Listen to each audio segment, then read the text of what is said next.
My name is Captain Matt, and today I'm going to remove a sebaceous cyst from my own forehead. So, just to give you a little bit of backstory about what I'm about to do, about 6 months to a year ago, I developed a sebaceous cyst. That is that little bubble you see on my forehead right there. Right there. I went to the doctor and they referred me to a plastic surgeon and said it would be covered by medical. And of course I went to the plastic surgeon and he told me to have it removed would be about $500 plus tax. Apparently this is an elective surgery and it's not covered by basic healthcare in Canada.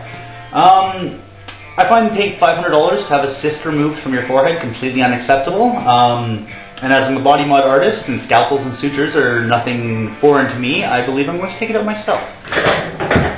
So the next step here would be to apply some surgical scrub before I break the skin, just to ensure that there's going to be no infection or no bacterial presence on or around the wound.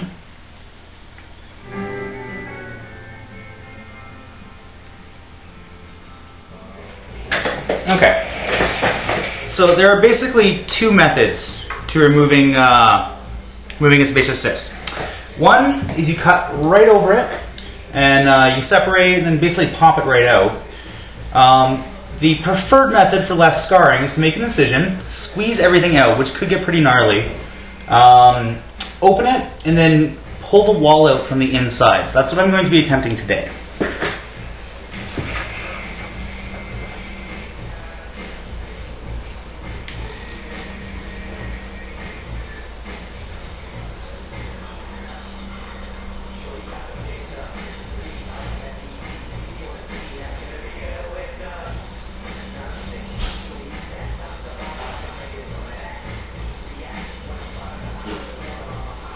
Alright, so here comes the really gross part.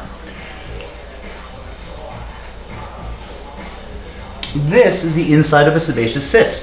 It is full of sebum, keratin, dead skin cells. It is about the grossest thing you're ever going to see.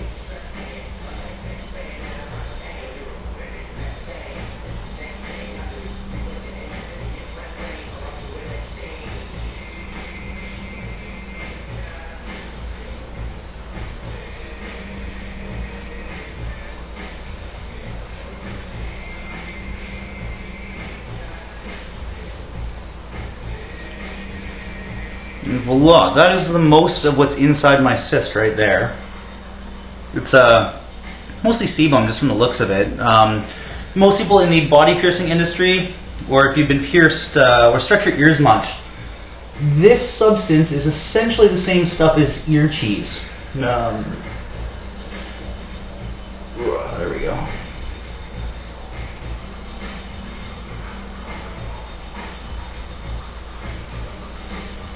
I'm going to make the incision a little bit bigger just to make sure I get all of it out.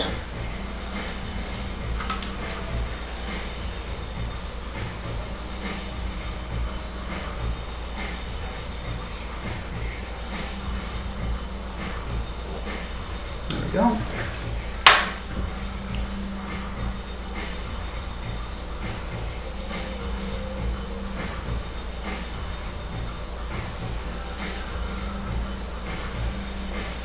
Well, already I feel a million times better because my forehead, if you notice, is back to more or less normal shape. But,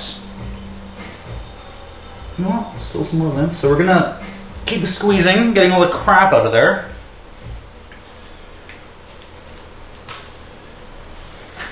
In case you're wondering, I'm using sterilized gauze, sterilized tools.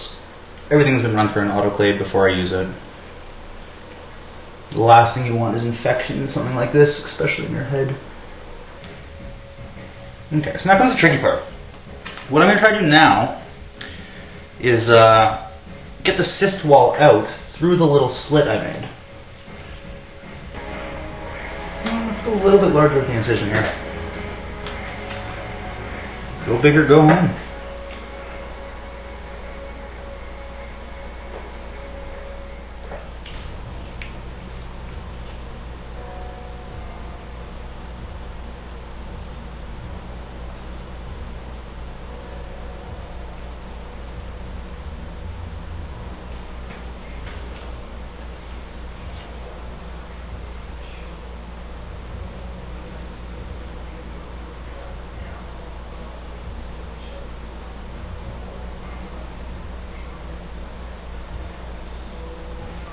I'm coming up here by piece. I hope to get the whole thing out in one piece. I can remove as much as I can.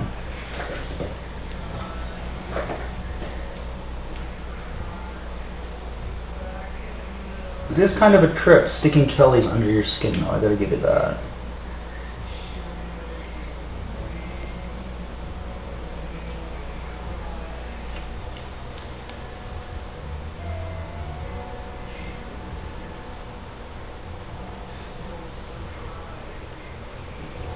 The ripping noise you hear on the inside is pretty intense.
There we go.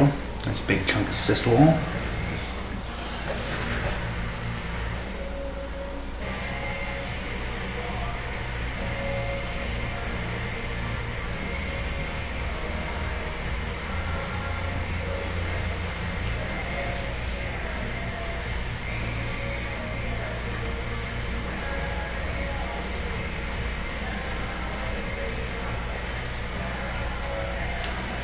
I think that's pretty much it. I'm just going to fish around and grab a couple more times.